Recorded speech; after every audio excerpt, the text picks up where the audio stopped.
शैव किमकुर्वत संजय। पहला शब्द है धर्म और समापन। अब 18वें अध्याय का 78वां श्लोक खोले। समापन कहां होगा किस शब्द पे? तो आखिरी शब्द आएगा मम। यत्र योगेश्वर कृष्ण यत्र पार्थो धनुर्धर तत्र श्री विजयो भूति ध्रुवा नीतिर्मतिर्मम। पहला शब्द है धर्म और आखिरी शब्द है मम। तो संतों ने कहा कि किसी भी ग्रंथ का अगर सार निकालना हो ना, जैसे किसी की बात का भी सार निकालना हो तो कई बार उसके प्रारंभ को पकड़ते हैं और उसके समापन को, किसी को कहा उसके उपक्रम को और उसके उपसंहार को। ये बात हम लोग पढ़ाई जाती सिखाई जाती, जब पढ़ाई करते थे, जब कभी निबंध लिखना हो तो यही बताते थे कि शुरुआत अच्छी करना, उपक्रम अच्छा लिखना और उपसंहार करना हो तो का उसमें मुख्य मुख्य बातें लिख देना। क्योंकि जो परीक्षा जांचने वाले जो होंगे, जो उजागर पे इतना समय होगा नहीं, उस बात देखते हैं, आखिरी देखते समझ जाते हैं कि लिखने वाले के मन में क्या क्या बातें हैं और मूल्यांकन कर देते हैं। जैसे आज समय में कोई कई होता है, शुरुआत अच्छी हो जाए आखिरी अच्छी हो जाए, कहते हैं सब ठीक ठाक हो गया। व्रत भी रखना हो नवरात्रि का तो जब सारे नहीं रख पाते तो का पहला रख लो और आखिरी रख लो तो काम बन गया। ऐसे संतों ने भी का इसके उपक्रम और उपसंहार को निकाला। पहला शब्द है धर्म और आखिरी शब्द है मम और इसको जोड़ दिया तो शब्द बना मम धर्म किमस्ति। मेरा धर्म क्या है? क्या है आपका धर्म? हिंदू धर्म वास्तव में श्रीमद् भगवद गीता में जो धर्म शब्द है वो कर्तव्य के अर्थ में है। इसलिए अर्जुन ने भगवान से पूछा है कि हे प्रभु मेरा धर्म क्या है? मैं धर्म के विषय में समूहिसा हो रहा हूं, आप मुझको निश्चित करके बताइए कि मैं क्या करूं। और जब भगवान उपदेश करने लगते हैं तो ये नहीं बताते अर्जुन तुझे क्या करना चाहिए।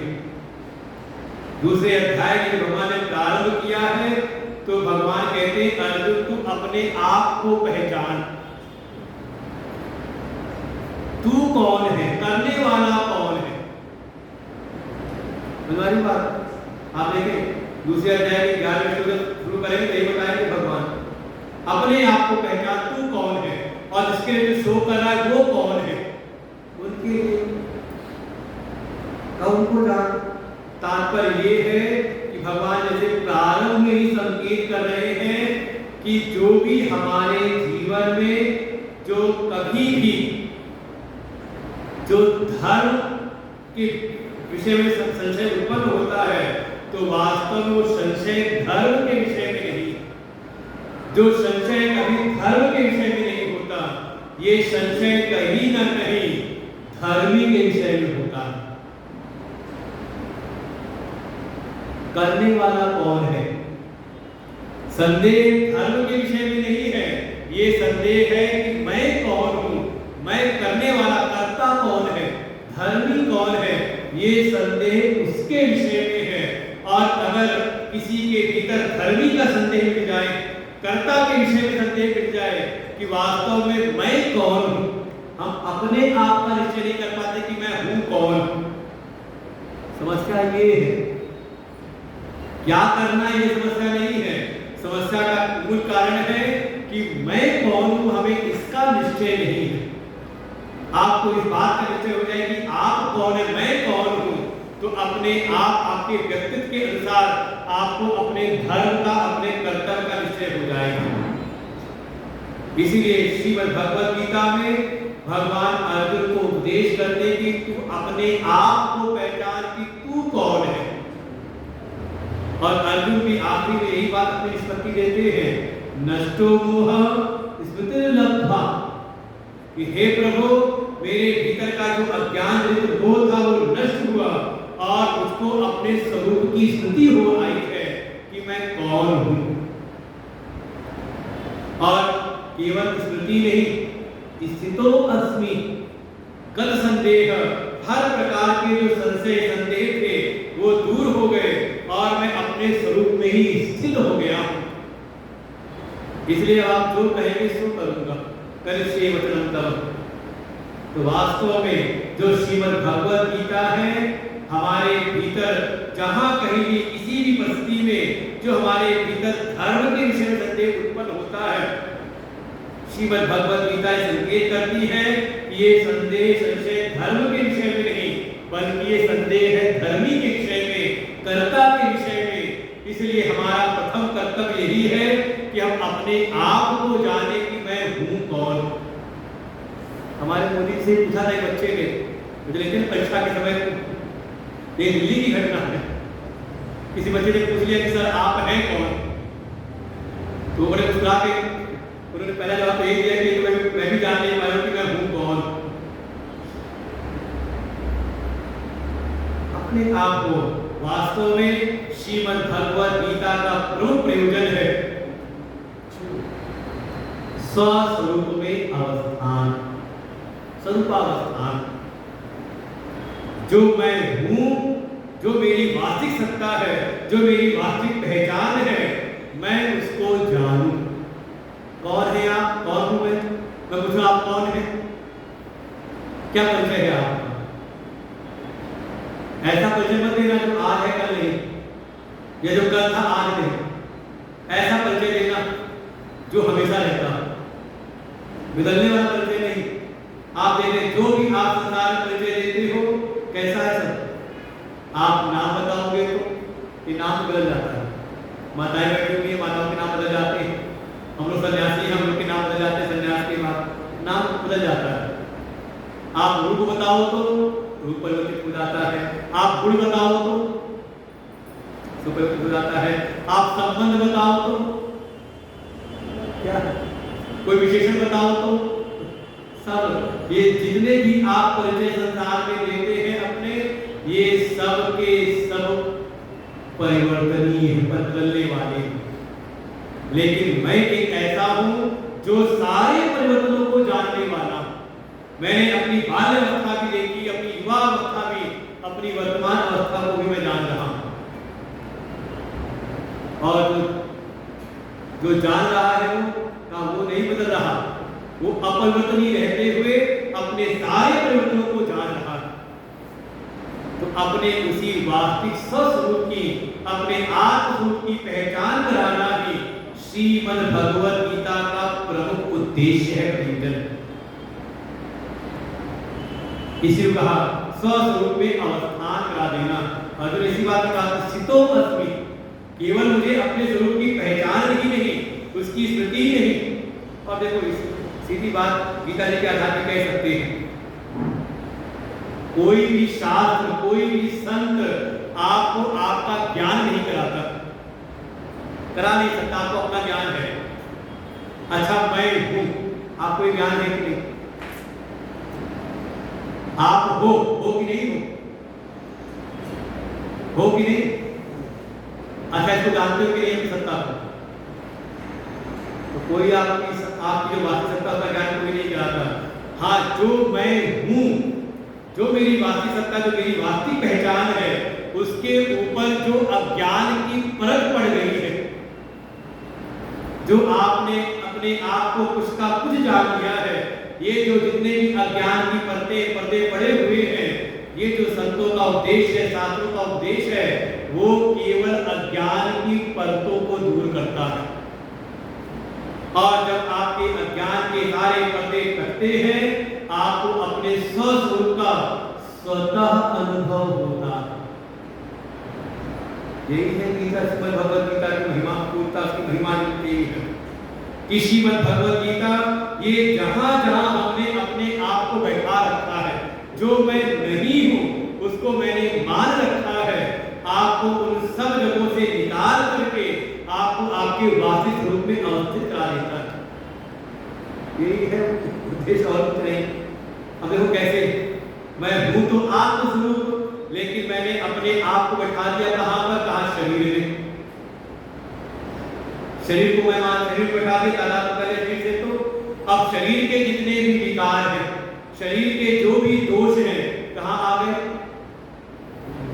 अपने अंदर आ गए।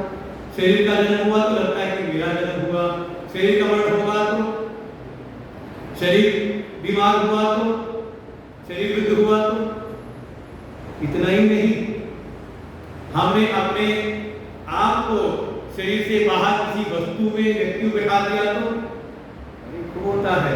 परिवार बढ़ता है तो हमें तक मैं बड़ा पढ़ रहा हूँ, परिवार बढ़ जाए तो हाँ यार मेरा क्या होगा, तो मेरा हमारा कोई रहा ही नहीं, होता ही नहीं होता। यहाँ तक कि कहीं ना कहीं हम अपनी वस्तु में धन बढ़ जाए तो लगता है बस मैं बड़ा आदमी हो गया हूँ है कि नहीं? और धन चला जाए तो सब कहीं नुकसान हो जाए, हानि हो जाए, कहीं लुट पिट जाए तो लगता है अब जीवन में कोई रस रहा ही नहीं। क्या हुआ? हमने अपने आप को जो अपने स्वरूप से इतर जो वस्तुएं थी उसमें जहां जहां हमने अपने आप को बैठाया है वहां से निकाल करके अपने स्वस्वरूप में, अपने वास्तविक आत्म में प्रवेश करा देना श्रीमद् भगवद गीता का उद्देश्य है। इसी को कहा गया कि श्रीमद् भगवद गीता ये शास्त्रीय भाषा के शब्द है, प्रस्थान त्रय के अंतर्गत आते हैं। अभी नाम सुना, अब समिति है वेदांत समिति, तो वेदांत कहते हैं प्रस्थान है और फिर 3 प्रस्थान है। प्रस्थान मतलब मार्ग, वो कहते हैं प्रस्थान करिए, हवाई अड्डे में जाइए लिखा होता है कि नहीं, अराइवल और डिपार्चर, तो क्या होता है? आगमन और प्रस्थान, बस जाने का मार्ग। तो वास्तव में जो हमारे वेद का जो प्रयोजन है क्या है? अपने स्वस्वरूप में हमें प्रवेश कराना। तो अपने स्वस्वरूप में प्रवेश कराने का जो प्रस्थान है, मार्ग है, तो मुख्य रूप से वेदांत में 3 प्रस्थान कहे जाते हैं। पहला है उपनिषद, जिसे कहा श्रुति, वेद का प्रस्थान, वेद के अंदर आते हैं वेद ही उपनिषद।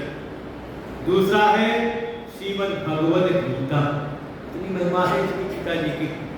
और तीसरा है ब्रह्म सूत्र, युक्ति प्रस्थान के अंतर्गत। तो ये हमारे अपने स्वरूप में प्रवेश कराने की विद्या है श्रीमद् भगवद गीता। 3 प्रस्थानों के अंतर्गत मध्य का प्रस्थान आप बोले श्रीमद् भगवद गीता। इसीलिए इसका विषय क्या है? देखो प्रयोजन हो गया, इसका विषय भी जानना चाहिए। श्रीमद् भगवद गीता की हमारे समाज में जिसने जिस दृष्टि से गीता जी को देखा उसको वहां पर वो विषय प्राप्त हुआ। किसी ने कर्म परक होकर के कर्म की दृष्टि से देखा, उसने कहा गीता जी में कर्म योग का प्रतिपादन किया हुआ है। कर्म रहस्य ग्रंथित टीका मिल जाएगी आपको। किसी ने भक्ति की दृष्टि से देखा तो कहा श्रीमद् भगवद गीता में भक्ति का प्रतिपादन किया हुआ है। भक्ति सिखाने वाले ग्रंथ है श्रीमद् भगवद गीता, भक्ति के रहस्य से भरपूर है। किसी ने ज्ञान की दृष्टि से देखा तो कहा ये तो ज्ञान से परिपूर्ण है। लेकिन वास्तविक विषय क्या है गीता जी का? तो गीता जी के हर अध्याय के बाद आता है ओम तत्सदिति श्रीमद् भगवद गीतासु उपनिषत्सु ब्रह्म विद्यायाम योग शास्त्रे। श्रीमद् भगवद गीता में वास्तव में किस विषय का प्रतिपादन है? तो कहा जो उपनिषदों की विद्या है, उपनिषत्सु, जो औपनिषदिक जो ज्ञान है।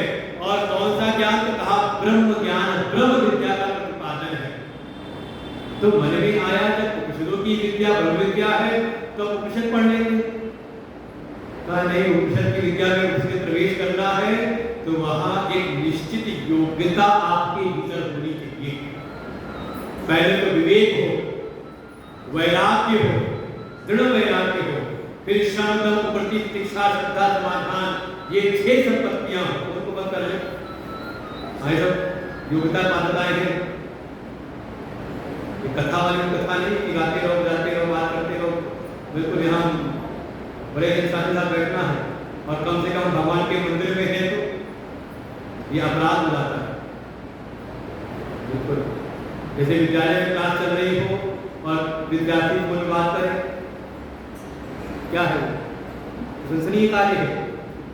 प्रशंसनीय कार्य नहीं, दंडनीय कार्य है। उनको बंद कर लें, ना बाबा काटोगे वो करते रहेंगे। थक गए 1 घंटे 2 घंटे के लिए फोन लेकर के ना, ऐसा कोई बनने बिगड़ने वाला है नहीं।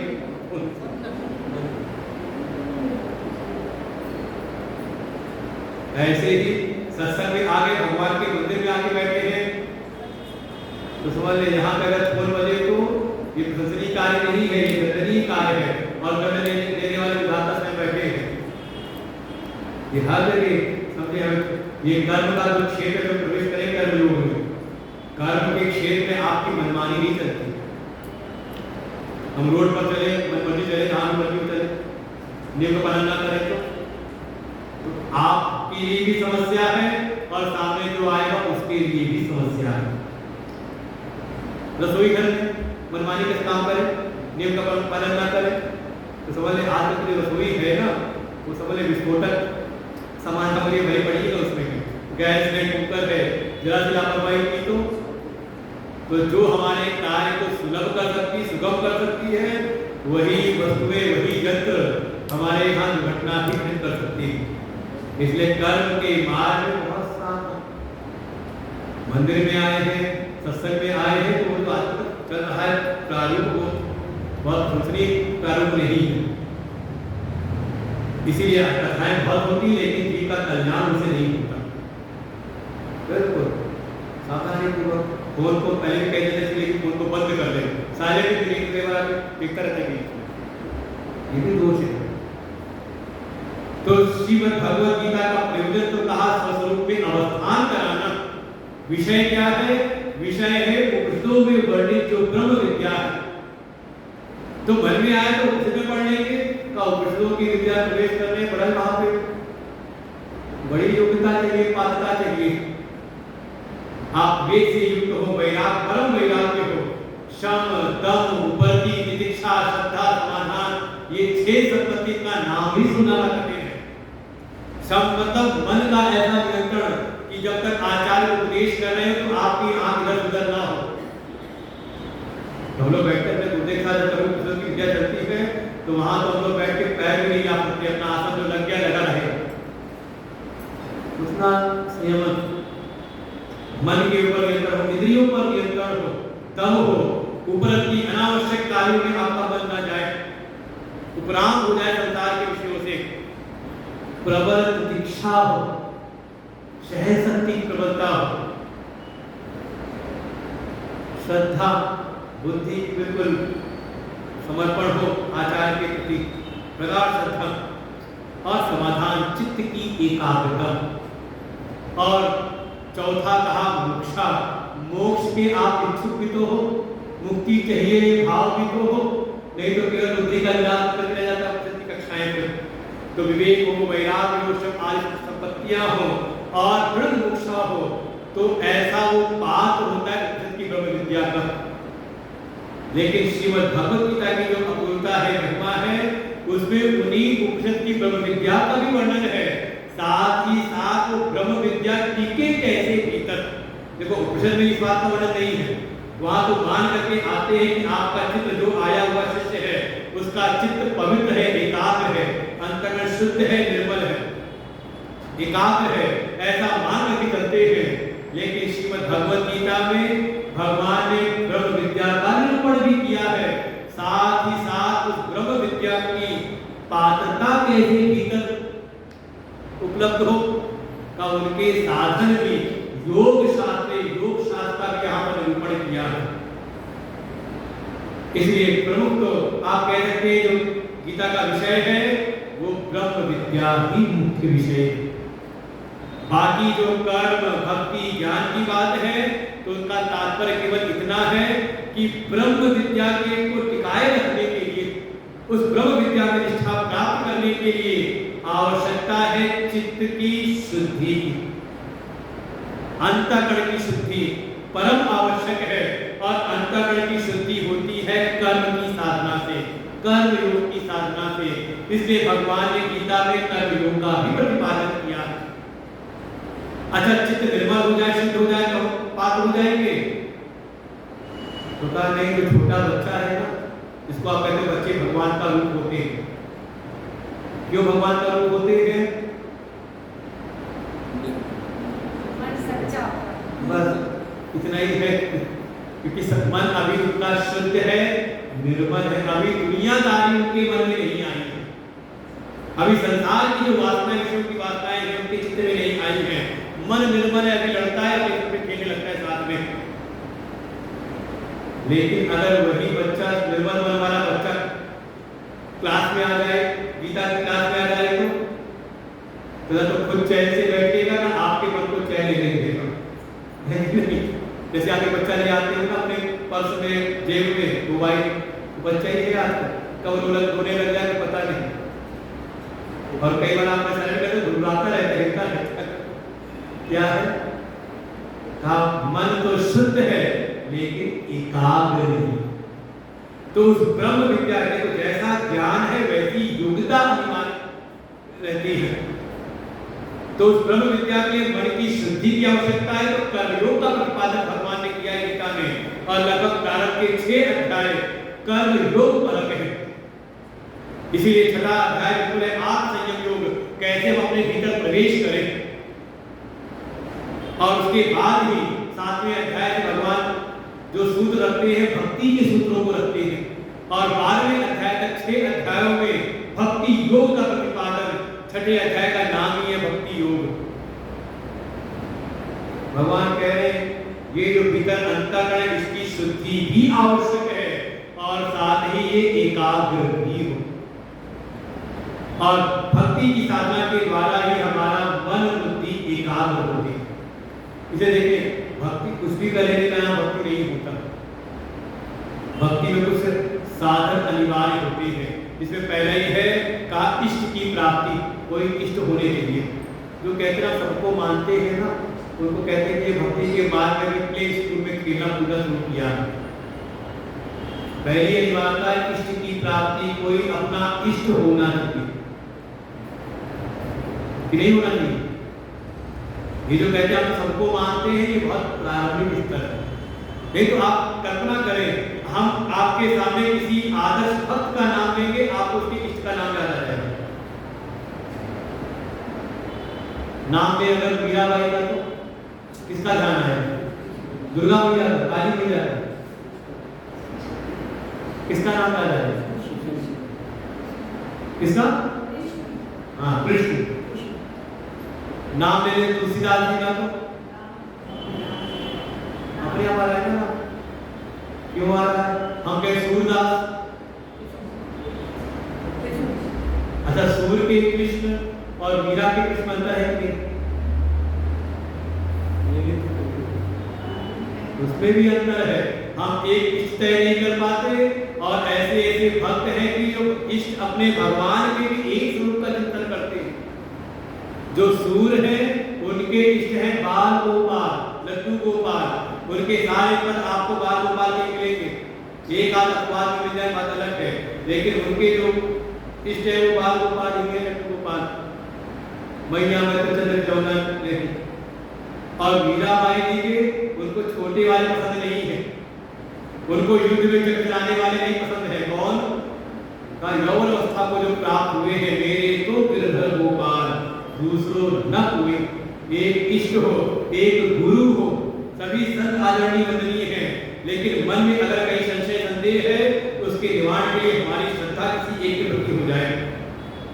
एक गुरु हो, एक मंत्र का आश्रय हो। सभी मंत्र अच्छे हैं जो शास्त्रों में वर्णन है, लेकिन अगर हमने गुरु किया तो गुरु के द्वारा प्राप्त जो मंत्र है वही हमारे हो जाता है। एक इष्ट, एक संत, एक मंत्र, एक ग्रंथ।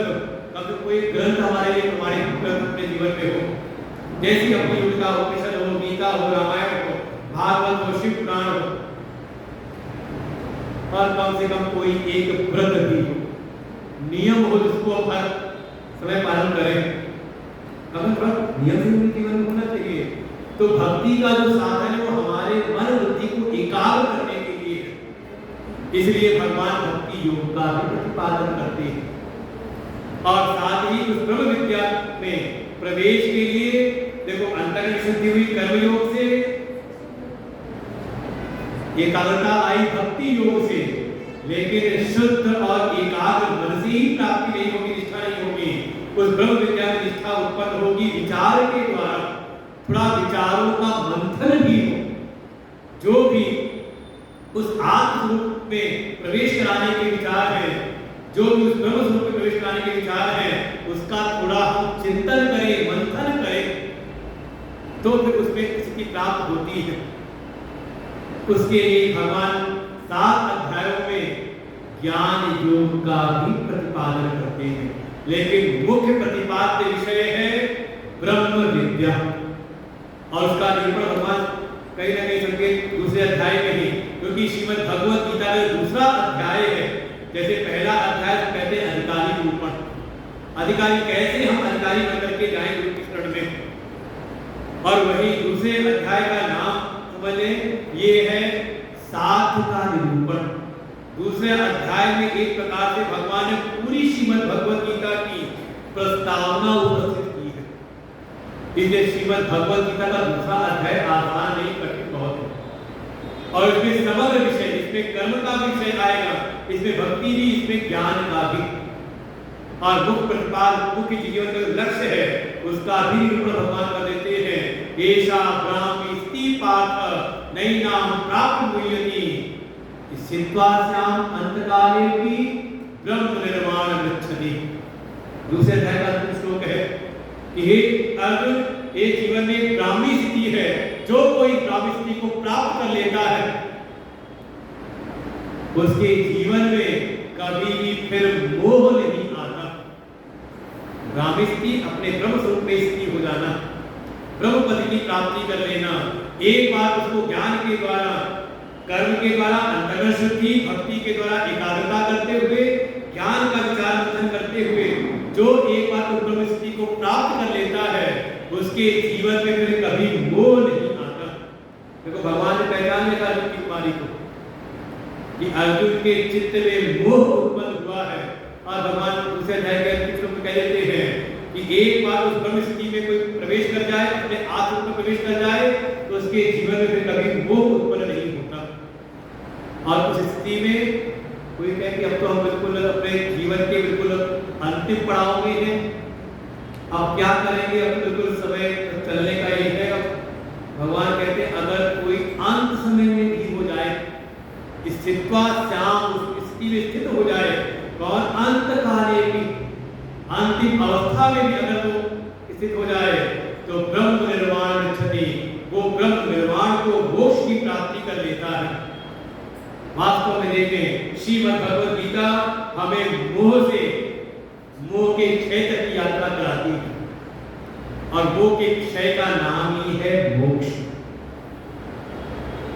दूसरे अध्याय का इसलिए नाम दिया सांख्य योग, और यही तीसरे अध्याय का आधारशिला बनता है दूसरा अध्याय, क्योंकि दूसरे अध्याय में जैसा अर्जुन ने शरणागति व्यक्त करते हुए कर्तव्य के विषय में अपने मोह को सामने प्रकट किया, भगवान अर्जुन को उसके स्वरूप की पहचान कराने के लिए सांख्य योग का उपदेश करते हैं। हे अर्जुन, तुम जिनके लिए शोक करते हो, शोक के योग्य नहीं। तत्व की दृष्टि से आप दृष्टि देखो तो वास्तव में कोई भी संसार में शोक के योग्य नहीं, क्योंकि अर्जुन को शोक नहीं होगा तो मारे जाएंगे। भगवान कहते हैं आप दृष्टि से विचार करो तो ना तो किसी का जन्म है और ना ही किसी का मरण। न जायते मृते वा कदाचित् नायं भूत्वा भविता वा न भूयः। है क्या? केवल समझ लो अपनी वासनाओं के अनुरूप सब अपने वचन बदल रहे हैं, वासना की नायिका विहाय। ऐसा भगवान ने तत्व का उपदेश दिया, स्वरूप की पहचान कराई, और इस तत्व ज्ञान का ही नाम दिया सांख्य योग। ये सांख्य योग, सांख्य दर्शन, सांख्य योग नहीं केवल भवित बताते जब 6 दर्शन है, उसमें भी एक दर्शन है सांख्य दर्शन, प्रकृति पुरुष का जहाँ वर्णन है। ये उससे अलग ज्ञान सांख्य मतलब जहाँ तत्व का निरूपण किया जाए। और भगवान 11वें श्लोक से उपदेश करते करते 38वें श्लोक तक भगवान का केवल एक निश्चित विषय है, अर्जुन तू अपने आप को पहचान। आप दृष्टि से पहचान करते हो तो शोक के लिए कोई स्थान नहीं समझ में आता। जीव की दृष्टि से हमें लगता है कि नहीं, मैं कोई आत्मा नहीं, मैं आने जाने वाला जीव हूँ, और कर्मों के फलस्वरूप स्वर्ग नरक की यात्रा करूंगा। देखो मन में है था सिद्धांत देव के भीतर। भगवान कहते हैं इसको कहा, भगवान कहते हैं जीव दृष्टि। भगवान कहते हैं जीव की दृष्टि से भी अगर विचार करो तो भी शोक के लिए कोई स्थान नहीं। ये जीव तो अपनी अनंत की यात्रा पर आया हुआ है, तो आप समझ लो एक यात्री हो, तो यात्रा में क्या करना है, आप अच्छे कार्य करो। यही तो है, अच्छे कार्य करें जिससे कि हमारी दुर्गति ना हो, अच्छी सदगति की ओर बढ़ते रहे। लगा कि ये भी बात में नहीं आती, मुझे लगता है कि मैं शरीर ही हूँ, तो भगवान कहते हैं अगर अपने को शरीर ही मान लेते हो तो भी शोक के लिए कोई स्थान नहीं। क्योंकि ये शरीर की स्थिति कैसी है का अव्यक्तादान अव्यक्तादि भूतानि व्यक्त मध्यान भारत, ये जो शरीर है ये अव्यक्त से व्यक्त हुआ है और कुछ समय बाद ये पुनः ये अव्यक्त में चला जाता है। जितने समय के लिए मिला हुआ अच्छे कार्य करो शरीर से, शोक क्यों करना। और बिल्कुल चारवाक दर्शन का सिद्धांत पर है शरीर के ऊपर ही, और इसीलिए वो भी अच्छी बात बताते हैं कि ऐसा कोई कार्य मत कर देना जिसके कारण शरीर को कष्ट मिले। इसलिए झूठ मत बोलना। क्यों का झूठ बोला और पकड़े गए तो क्या होगा, दंड मिलेगा। दंड किसको मिलेगा, का शरीर को मिलेगा। तो शरीर को कष्ट ना मिले तो कहा सत्य बोलो। चोरी मत करना। क्यों, चोरी के की और पकड़े गए तो दंड किसको मिलेगा, शरीर को मिलेगा। इसलिए वो भी कहते हैं अच्छा व्यवहार करो। ऐसा कोई व्यवहार मत करो, किसी को गाली मत देना, गाली मत देना किसी को। क्यों, अगर तगड़ा निकल गया आपसे तो क्या पता जो गाली लेके खिला के हंस रहे थे, एक गुस्सा मारे और सारी बात किसी। इसलिए तो उसके लिए कि अगर शरीर भी समझते हो तो भी शोक के लिए कोई स्थान नहीं। जीवन आदर्श से परिपूर्ण हो। बिल्कुल भगवान निश्चित एक ही विषय अपने आप को पहचानो, स्वरूप की पहचान। और 39वें श्लोक से फिर विषय का परिवर्तन करते हैं। बोल के देखेंगे उसमें लिखा होगा एशाते जीता सांख्य। हे अर्जुन, अभी तक का जिसको मैंने बताया इसका नाम है सांख्य योग। यहाँ तक तुझको मैंने सांख्य योग अर्थात ज्ञान योग की बात बताई है। अब इसके उपरांत का इस सांख्य योग में, इस ज्ञान योग में कैसे हमारी स्थिति बनी रहे। देखो कोई भी ज्ञान सुन लेने से वो ज्ञान टिकता नहीं अगर आपके भीतर योग्यता नहीं है। अच्छा यहीं पर किसी फिजिक्स के प्रोफेसर को बैठाए उपदेश करवा दें तो हो सकता है आपको भाषा का ज्ञान है, शब्दों का ज्ञान है, तो आप सुनोगे आपको लगे कि हाँ कुछ बोल रहे हैं, लेकिन वो ज्ञान टिकेगा नहीं अगर उसकी निश्चित पात्रता योग्यता आपके भीतर नहीं होगी। भगवान भी कहते हैं ये जो सांख्य योग, जो ज्ञान योग की बात मैंने कही है, जो ब्रह्म विद्या का ब्रह्म स्वरूप का प्रतिपादन किया हुआ है, इसको टिकाए कैसे रखा जाए, इसके लिए पात्रता कैसे उत्पन्न की जाए। अब इसके बाद मैं उसको अब उस योग का वर्णन करता हूँ।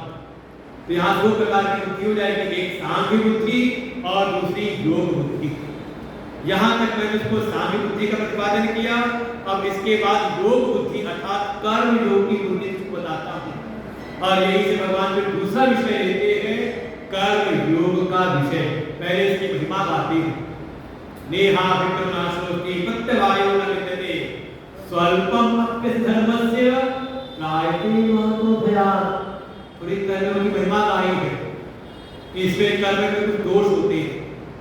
कोई भी आप कर्म करते हो तो कर्म का विधान है और विधान का पालन ना करो तो किसी भी कर्म में एक क्रम होता है, एक क्रम के बाद दूसरा क्रम आपको लाना होता है। और एक भी क्रम अगर आप छोड़ दो तो क्या है, क्रम में दोष आ जाता है। जैसे बहुत सारे स्टार्ट, जैसे गाड़ी चलानी है तो क्रम है ना, कि गाड़ी स्टार्ट की चौथा गियर मार दिया, लगा दे चौथा गियर, चलिए हाँ का पहला गियर लगाए, फिर दूसरे पे आए, फिर तीसरे, है ना क्रम। भोजन बनाना हो तो, सब्जी बनानी हो तो क्रम है ना।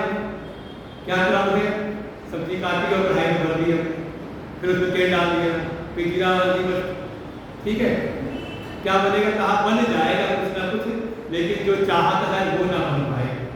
एक क्रम है ना, विधि है ना पूरी। तो कर्म के मार्ग में एक निश्चित क्रम होता है। अगर क्रम का नाश हो जाए तो कर्म के फल की प्राप्ति नहीं होती। लेकिन कर्मयोग में कहा भगवान कहते हैं ना कि क्रम नाश है। इस कर्म योग की विधि में कोई क्रम नाश नहीं होता। ये महिमा है। अगर एक आध चीज आप भूल के आगे बढ़ गए तो कोई बात नहीं, चल जाता है। नेहा क्रमनाशोति प्रत्यवायोनविद्यते। कर्म के मार्ग में एक दोष है, जो करना था, जो करणीय था, अगर आपने नहीं किया मौके पर तो एक दोष आता है प्रत्यवाय। आप ये मत कह रहे मैंने कुछ किया ही नहीं। कुछ करेंगे तो ही पाप होगा, कुछ नहीं करने का भी दोष आता है। नहीं समझ में आ रहा? बिना करेगा कैसा दोष होगा? अच्छा मान लो आप गर्मी अच्छी पड़ रही है, आप 2 दिन न नहाओ, स्नान ना करो तो चलो चल जाएगा, 2 दिन पीओ से काम चला लो। आप 1 हफ्ते में स्नान करो तो 15 दिन ना करे तो, और आ जाओ सत्संग में तो अगर लोग बैठते और आके बैठ गया बजो, महीनों न हो जाए तो शरीर के भीतर कहीं न कहीं त्वचाओं के रोग आना शुरू हो जाते हैं। हम अगर नित्य की शौच क्रिया ना करें, क्या ना करें तो, वजह से कुछ ना करें तो दोष आएगा कि नहीं आएगा? अब कोई क्या हमने कुछ किया ही नहीं था, दोष आया? अब कुछ नहीं जो करना था, जो करना ही था, जो और ना करें तो, जैसे हमारे जो नित्य कर्म है वो कोई अगर ना करे तो उसके ना करने का भी दोष उसको हमारे शास्त्र में का प्रत्यवाय नाम का पाप लगता है। माता पिता की सेवा करनी चाहिए थी, करनी ही थी, नहीं की तो दोष तो है, लगता है वो पाप। उसको आज की भाषा में कहते तो आप जाते हो परेशानी लेके किसी ब्राह्मण देवता के पास तो कहते पितृ दोष लगा हुआ, सुना कि नहीं? बड़ा सामान्य सा है कि जिनकी कृपा हमने ली थी, बदले में हमने अपने ऋणों को नहीं चुकाया, तो क्या है? सभी प्रत्यवाय। लेकिन कर्म योग में कोई आ जाए तो कहते हैं प्रत्यवाय न विद्यते, प्रत्यवाय के दोष से आप मुक्त हो जाते हो। फिर तीसरा कहा कर्म के मार्ग में हर कर्म में एक निश्चित क्रिया की अनिवार्यता रहती है। एक निश्चित सीमा तक आपको कर्म को लेकर के जाना पड़ता है कि नहीं है? भोजन बनाने में आधे में छोड़ दे तो हो जाएगा? किसी भी कार्य में, हर कार्य में, हर क्रिया में आपको निश्चित एक सीमा तक आपको अपनी क्रिया को लेके जाना पड़ता है। ना लेके जाए तो दोष आ जाता है। लेकिन कर्म योग की महिमा भगवान कहते हैं, महिमा वर्णन कर रहे हैं, स्वल्पम अपि अस्य धर्मस्य। इस कर्म योग रूपी अगर धर्म का आप अल्प भी अगर जीवन में अनुष्ठान कर लेते हो तो त्रायते मातु भयात्, बड़े से बड़े भय को पार कराने वाला है। तो यहाँ से भगवान कर्म की महिमा प्रस्तुत करते हुए कर्म योग का मूल सिद्धांत जो आप पढ़ते हो, कर्मण्येवाधिकारस्ते मा फलेषु कदाचन मा कर्महेतुर्भूः मा ते संकोच अकर्मणि, भगवान उसका प्रतिपादन करते हैं। और फिर कर्म योग का प्रतिपादन करते करते लगभग 48वें श्लोक तक प्रतिपादन करने के बाद भगवान पुनः फिर ज्ञान योग की महिमा का वर्णन कर देते हैं। ये हमने जो बताया था कर्म योग के बारे में, हाँ 47वां तो है ये श्लोक, ये कर्मण्येवाधिकारस्ते मा फलेषु कदाचन। इस 47वां श्लोक कर्म योग का मूल सिद्धांत है। इसी का विस्तार आपको तीसरे, चौथे, पांचवें अध्याय मिलेगा। मूल सूत्र यहीं पर है। 48वें श्लोक में भी कर्मयोग का महिमा गाई, लेकिन 49वें श्लोक भगवान पुनः कहते हैं कि जो कर्म की बात बताई है ना, और उसके पूर्व जो बुद्धि की बात, ज्ञान योग की बात बताई थी, उससे कर्म का मार्ग थोड़ा अवरोही का, दूरे ही अवरोह कर। बुद्धि योगा धनंजय, हे धनंजय, वो जो ज्ञान की बात थी, ज्ञान का जो मार्ग था, जो सांख्य योग की मैंने बात बताई थी, सांख्य बुद्धि की जो बात बताई थी, उससे ये जो कर्म योग की बात है ये थोड़ी अवर नीचे की बात है। मतलब अवर प्रवर, प्रवर माने श्रेष्ठ और अवर माने का नीचे का है। और दूरी भी कितनी कहा, दूर है, बहुत दूरी है, आसपास भी नहीं है। इसलिए करो क्या, बुद्धौ शरणम अन्विच्छ कृपणा फल हेतवः। इसलिए अर्जुन ये जो बार बार कर्म और कर्म फलों की चिंता में जो लगे रहते हैं, इससे मन को हटा करके, क्योंकि जो केवल कर्म और कर्म फलों में लगे रहते हैं वे ही वास्तव में कृपण हैं। इससे मन को हटा करके बुद्धि की शरण तुम लो, ज्ञान के मार्ग का आश्रय लो। और पुनः बीच में कहते हुए फिर कहीं ना कहीं अर्जुन को जब कहते हैं तुम कर्म कर, तो दो तरह की बातें आप दूसरा अध्याय पढ़ोगे तो एक तरफ ज्ञान की महिमा का प्रतिपादन प्रारंभ में लगभग 38 श्लोक तक, ज्ञान से 38 श्लोक तक, और बीच में बड़ा महिमा लाते हुए फिर आखिरी में भी जो उस ज्ञान में निष्ठ हो जाते हैं। अर्जुन ने पूछा है ज्ञानियों की महिमा, तो ज्ञानियों का लक्षण भगवान ने बताया है। तो महिमा तो बताई ज्ञान योग की, कि ज्ञान योग के द्वारा ही जो तुमने चाहा था श्रेय की प्राप्ति, परम कल्याण की प्राप्ति, मोक्ष की प्राप्ति, मोक्ष की प्राप्ति तो केवल ज्ञान से ही संभव है। और जहां बात कही कर्म की, अर्जुन के लिए कर्म कर, तेरा कर्म ही अधिकार है, लेकिन कर्म योग के द्वारा वो फल नहीं बताया कि कर्म योग सीधे आपको भोग की प्राप्ति करा सकता है। वो क्या है का कर्म योग के द्वारा का आपको सांख्य योग की पात्रता प्राप्त होती है, ऐसा बताया भगवान ने दूसरे अध्याय में। जब विस्तार से पढ़ेंगे आप अध्याय में आएगा ये दो प्रकार की बातें, कि एक तरफ तो ज्ञान की महिमा का प्रतिपादन किया कि जो अर्जुन ने चाहा था श्रेय की प्राप्ति, जीवन में परम कल्याण की प्राप्ति कैसे हो, तो भगवान कहते हैं ज्ञान के द्वारा ही, अपने स्वस्वरूप के ज्ञान के द्वारा ही, उस ब्रह्म स्वरूप की प्राप्ति के द्वारा ही हो सकता है। लेकिन अर्जुन को कर्म की बात बताते कहा तेरा कर्म, तू कर्म कर। बार बार भगवान ने कहा अर्जुन को कर्म करने के लिए। बस इन्हीं बातों को सुन के, दूसरे अध्याय की बातों को सुन करके अर्जुन के मन के भीतर एक संदेह उत्पन्न हुआ, और वही अर्जुन जिज्ञासा प्रकट करते हैं भगवान की शरण में, और यहीं से हमारा तीसरा अध्याय प्रारंभ होता है। भगवान भास्कर में कहते हैं कि यही बात भगवान टीका करते हुए कहते हैं कि जहां भगवान ने एक समय ज्ञान की सेवा बताई और अर्जुन को बार-बार का कर्म कर, तस्मात् युद्धस्व भारत, तो युद्ध के तत्पर हो जा, कुरु कर्माणि तस्मात् त्वं, तो कर्म ही कर। ये सुन करके अर्जुन के मन में संदेह उत्पन्न हुआ कि हे प्रभु, एक तरफ तो आप कहते हो जैसा मैंने चाहा था श्रेय की प्राप्ति, मेरे जीवन में कल्याण की प्राप्ति, मेरे जीवन का कल्याण हो, मैंने ऐसा से कहा था, मुझको निश्चित करके बताइए जिसमें मेरे जीवन का कल्याण हो। और भगवान बता तो रहे हैं कि ज्ञान से ही होगा, लेकिन मुझको बार बार कहते तुम कर्म कर, तेरा कर्म ही अधिकार है, तस्मात् उत्तिष्ठ, तुम कर्म करो। तो ये सुनकर के अर्जुन के मन के भीतर आया जो संदेह भगवान के सम्मुख अर्जुन जिज्ञासा व्यक्त करते हैं। लोग पाठ करते हैं, दो लोग पहले मैं पाठ करता हूँ, उसका आप उसको दोहराइएगा। गीता जी के सभी के पास में, जिनके पास ना हो तो कल लेकर के आएंगे। यहाँ पे 7 दिन तीसरे अध्याय का ही स्वाध्याय चिंतन होना है, जिनके पास ना हो ले लें, तीसरा अध्याय खोल लेंगे। तो पहले मैं बोलता हूँ, उसके बाद आप उसको रिपीट करिएगा। अर्जुन उवाच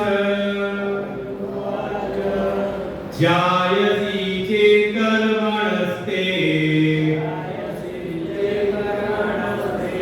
मता बुद्धिर्जनार्दन तत्किं कर्मणि घोरे मां नियोजयसि केशव।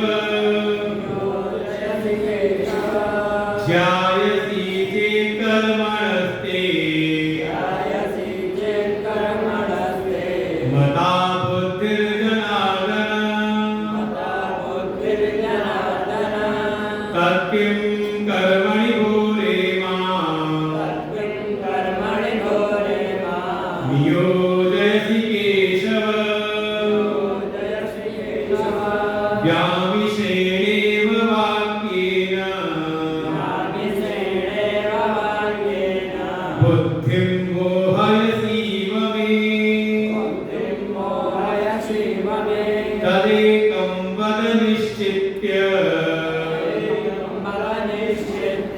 येन श्रेयोऽहमाप्नुयाम् गामिषेणेव वाक्येन बुद्धिं मोहयसीव मे तदेकं वद निश्चित्य येन श्रेयोऽहमाप्नुयाम्।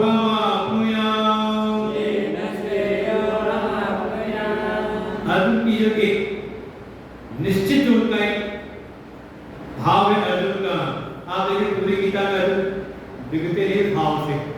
दूसरे अध्याय में जो भगवान के सन्मुख उन्होंने शरणागति ग्रहण की थी तो एक ही बात कही थी, यस्यास्तं ब्रूहि तन्मे शिष्यस्तेहं शाधि मां त्वां प्रपन्नम्। हे कृष्ण, मैं आपके प्रपन्न हूँ, शरणागत हूँ, आपका शिष्य बनकर के आया हूँ। आप मुझको निश्चित करके वो मार्ग बताइए जिसमें मुझको श्रेय की प्राप्ति हुई। दूसरे अध्याय के 7वें श्लोक में। तीसरे अध्याय में देखिए तो दूसरे श्लोक में एक बात कहेगी पूछते हुए, हे कृष्ण, हे प्रभु, आप मुझको वो बताइए, तद एकम वद निश्चित्य, आप मुझको वो निश्चित करके वो एक बात बताइए, ये श्रेयो अहम आप्नुयाम्, जिसके द्वारा मुझको श्रेय की प्राप्ति। देखो अर्जुन की यही महिमा है, अर्जुन श्रेयार्थी है, प्रियार्थी नहीं। अच्छा आपको क्या चाहिए? यहाँ पे वाला पूछा जाता है, श्रेयश्च प्रेयश्च मनुष्यमेतः तौ संप्रीति विरक्ति धीरः, कि हर प्रत्येक मनुष्य के सामने दो मार्ग आते हैं, एक श्रेय का मार्ग और एक प्रिय का मार्ग। अब भागवत कथा सुनी हो तो वहां वर्णन आता है, एक सुनीति है और दूसरी सुरुचि है।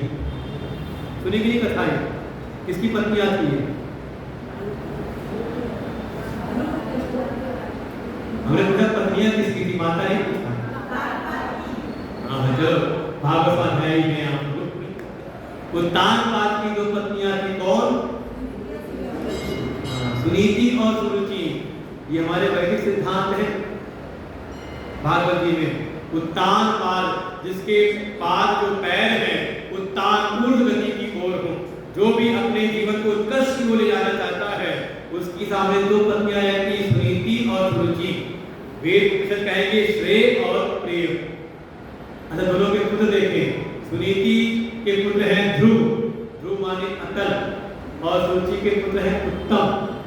और कथा में भी नाम है उत्तम, लेकिन आयु ज्यादा नहीं रही। तात्पर्य है कि हमारे सामने दो मार्ग सदैव आते हैं, एक है श्रेय का मार्ग, हमारे जीवन का कल्याण करने वाला मार्ग, उसी को भागवत ने कहा सुनीति का मार्ग, और दूसरा है प्रिय का मार्ग, रुचि लगने वाला, अच्छा मन को लुभाने वाला मार्ग। हम वर्ण किसका करते हैं? जो धीर है, विवेकी है, समझदार है, वो प्रत्येक परिस्थिति में जो सुनीति का मार्ग है, श्रेय का मार्ग है, उसका वर्ण करते हैं। और जो मंदो योग श्रीमान नीते, जो मंद बुद्धि वाले हैं, वो हर समय मन को लुभाने वाला, रुचिकर जो है, सुरुचि वाला मार्ग, प्रिय का मार्ग, उसका वर्ण करते हैं। तो परिणाम क्या है? कहा जो प्रिय का वर्ण करते हैं उसका फल तो उत्तम लगता है, बड़ा अच्छा फल मिला, लेकिन वो फल कैसा है? कहा वो नित्य नहीं होता, अल्प होता है। इसलिए उत्तम है तो पुत्र उनके, लेकिन आयु ज्यादा नहीं, युवा उनका देहांत हो जाता है। और जो ध्रुव है सुनीति के पुत्र हैं, जिस सुनीति की उपेक्षा कर रखी थी राजा ने, दासियों जैसी स्थिति थी, लेकिन वही ध्रुव उनको अटल पद की प्राप्ति हुई। तो अर्जुन की महिमा यही है कि अर्जुन भी प्रियार्थी नहीं है, श्रेयार्थी है। तो आप भगवान के पास आते हो क्या मांगते हो? क्या मांगते हो भगवान से? हे प्रभु कृपा करो, धन देही, जन्म देही, बच्चे ठीक ठाक हो जाए, बच्चे को ठीक ठाक हो जाए, बच्चे की नौकरी लग जाए। क्या मांग रहे हो? हमारे घुटने का दर्द ठीक हो जाए। क्या मांगते हो? ये जितनी भी आप दुनिया की बातें मानते हो, ये सब आ गए आप प्रियार्थी। और अगर भगवान के सन्मुख आगे एक भाव है, हे प्रभु अब इस जीवन का उद्धार हो जाए, मेरे जीवन का कल्याण हो जाए, ऐसा मुझको ज्ञान मिले, ऐसी भक्ति मिले जिससे कि मुझको दोबारा जन्म ना लेना पड़े, इस जन्म मृत्यु के भवसागर से, जन्म मृत्यु के भव चक्र से मैं मुक्त हो जाऊं, तो आप हो गए श्रेयार्थी। तो जीवन का कल्याण करना है। आप दिल्ली में किसी पर घर में थे, एक छोटा सा बालक था वहां पे, उसको सिखा रखा था ये बात, और बड़ा अच्छा लगता उसके मुंह से, छोटा सा बालक। उसे पूछो दुनिया में क्यों आए हो, तो कहे कल्याण के लिए, अपनी भाषा में कल्याण करने के लिए। हमने कहा ये बात अगर पक्का मन में बैठ जाए तो बिल्कुल ताजुब वाली जिंदगी हो जाएगी। आप स्पष्ट कहते हैं तद एकम वद, हे प्रभु उसको एक वो बात निश्चित करके बताइए, ये निश्चयो अहम आप्नुयाम, जिसमें मुझको श्रेय की प्राप्ति हो।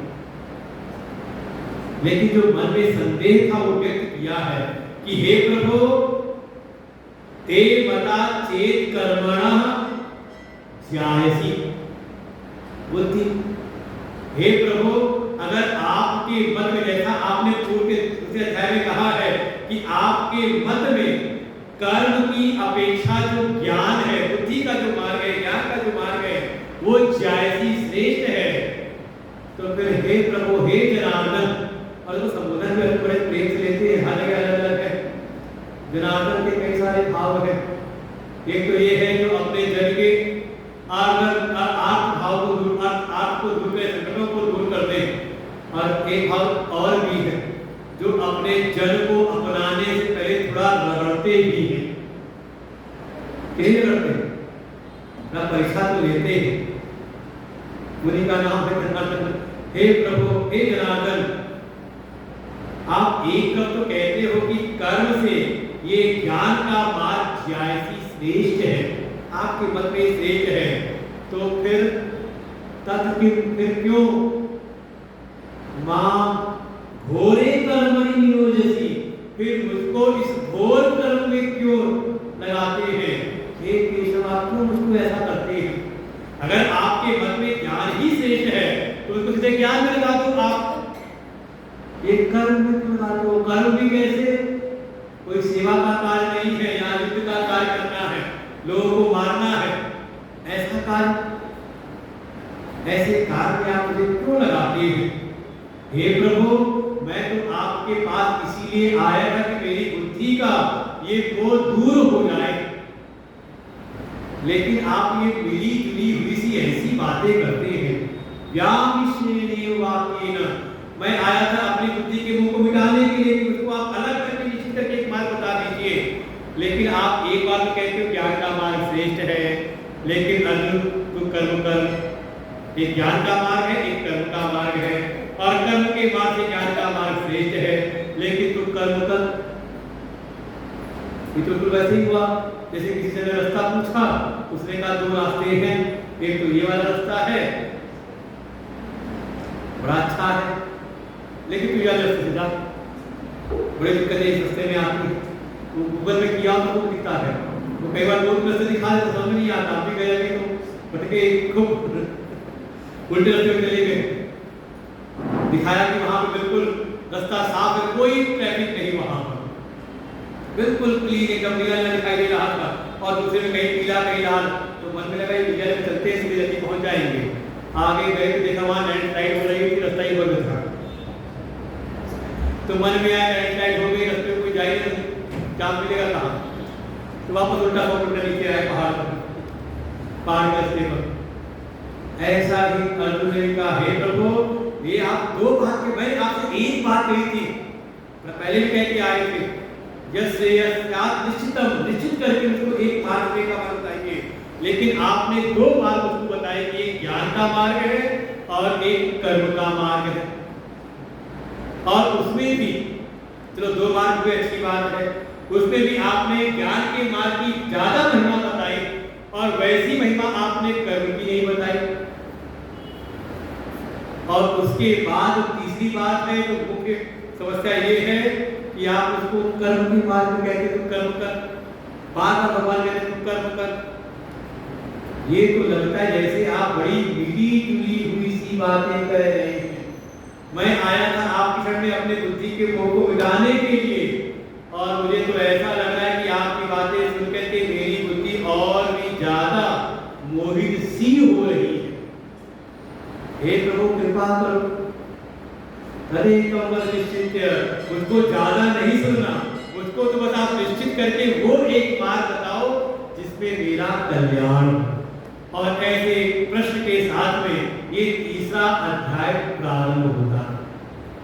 समझे, दो बात में दूसरे अध्याय को अगर आप सुनते पढ़ते हो, दो मार्ग के बाद वहां पर हुआ, एक सांख्य ज्ञान का मार्ग और दूसरा कर्म का मार्ग। और सांख्य के द्वारा, ज्ञान के द्वारा जो गति प्राप्त होगी, मोक्ष की प्राप्ति होगी, वो गति कर्म के द्वारा नहीं बताई भगवान ने, सीधे प्राप्त हो जाएगी कर्म के द्वारा। और अर्जुन को बार बार कहा कि तेरा कर्म ही अधिकार है। यही से अर्जुन के मन में ये संदेह उत्पन्न हुआ कि हे प्रभु, मुझको इस क्यों घोर कर्म में आप लगाते हो। और देखिए ये कई बार हमारे मन में भी आता है, जब कर्म के मार्ग में उलझ जाते तो मन होता है छोड़ो किनारे, तो कहाँ से फंस गए। प्रत्येक व्यक्ति को अपना जो कर्म है किसी किसी परिस्थिति में घोर लगता है, कहाँ आकर के फंसे हुए, दूसरे का अच्छा लगता है। किसी संदेह के साथ अर्जुन भगवान के शरणागत होते हैं और भगवान उनको जो उपदेश करते हैं तीसरे अध्याय में, उसी का नाम है कर्म योग। देखो एक तो है कर्म, कर्म की स्थिति है, और उसी को अगर हम योग बुद्धि से करें उसी का नाम है कर्मयोग। अंतर क्या है, जो कर्म है वो कर्म हमें कर्म बंधनों में डालता है, लेकिन वही जो भगवान की बताई रीति से योग की बुद्धि से कोई करता है तो यही उसको कर्म के बंधनों से मुक्ति के मार्ग में आगे बढ़ा देता है। इन्हीं रहस्यों को हमें बाकी बचे हुए 6 दिन में समझना है, उसी का नाम है कर्मयोग। हम लोग कल से सुनेंगे। बस ये ध्यान है, श्रीमद् भगवद गीता में जो मुख्य प्रतिपाद्य विषय है वो है ब्रह्म विद्या। जो उपनिषदों में वर्णित ब्रह्म विद्या है वही यहाँ का मुख्य विषय है। आनुषांगिक उसका विषय है योग शास्त्र। उस ब्रह्म विद्या की पात्रता कैसे भीतर उत्पन्न हो, उसके लिए जो अन्य कर्म योग, भक्ति योग, ज्ञान योग, उन सब का भी वर्णन यहाँ पर है। और प्रयोजन उद्देश्य क्या है गीता जी का जीव को उसके स्वस्वरूप में अवस्थान करा देना, प्रवेश करा देना, स्थिति करा देना अपने स्वस्वरूप में। उसके सारे ज्ञान को नष्ट करते हुए बिल्कुल अपने आत्मरूप में, अपने ब्रह्म स्वरूप में अवस्थान करा देना का ये गीता जी का मूल उद्देश्य है। तो हम लोग कल आगे बात कर सकते हैं, आज यहीं पर विश्राम लेते हैं। कल से बिल्कुल ठीक 4 बजे, 4 बजे टाइम ठीक है, 2 घंटे की जगह बहुत होता है, गर्मी कुछ कम हो जाए। जैसे यहाँ तो लगा नहीं कोई बाहर गर्मी भी है, अब बाहर जाए बच रहे क्या होता है बात, लेकिन बढ़िया है। 4 से 6 बिल्कुल निश्चित 4 बजे प्रारंभ हो जाएगा सत्संग। और ये गीता जी का सत्संग कथाओं से अलग है। जैसे कथाओं में, भागवत में, राम कथा में आप आओ, अगर देर से आओ, कोई प्रसंग छूट गया तो आपको दूसरा प्रसंग मिल जाएगा, तो आपको काम कर सकता है। लेकिन गीता जी में उसमें भी एक विषय चल रहा है कर्मयोग, तो अगर आपका पहले का प्रसंग छूट गया तो आगे फिर आप करेक्ट नहीं कर पाओगे, ये समस्या आपको लगेगी। इससे अच्छा तो है कि समय से आकर के पूरा कम से सुने। तो लोग कल 4 बजे को ठीक प्रारंभ करेंगे। ओम पूर्णमद पूर्णमिदं पूर्णात् पूर्णमुदच्यते पूर्णस्य पूर्णमादाय पूर्णमेवावशिष्यते। ओम शांति शांति शांति। हरि ओम। श्री गुरुभ्यो नमः। हरि ओम। हम सब बहुत बड़भागी